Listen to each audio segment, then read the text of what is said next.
Jo, nuk krahasosh Pedri me Bellingamin. Mund ta krahasosh, po. Jo, një sekond. Pedri me Bellingamin. Ju realisht mendoni që Bellingham është më lart se Pedri? Pse jo?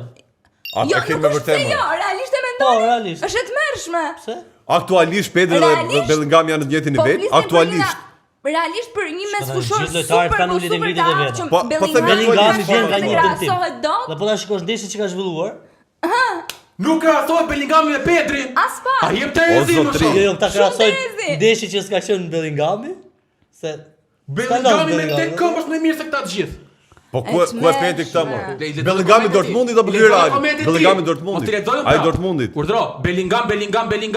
Gjithmonë lojtari me më shumë prekje dhe pasime më sakta të ekipit. O vlla, po ju toleroj. Një sekond. Po të toleroj kur thua hajde Bellinghami më i mirë se De Jong. Por Bellinghami më i mirë se Pedri, këtu jo, aty nuk futet fare. Edhe nuk ka. Aty nuk futet fare, me thënë për Pedri. Biseda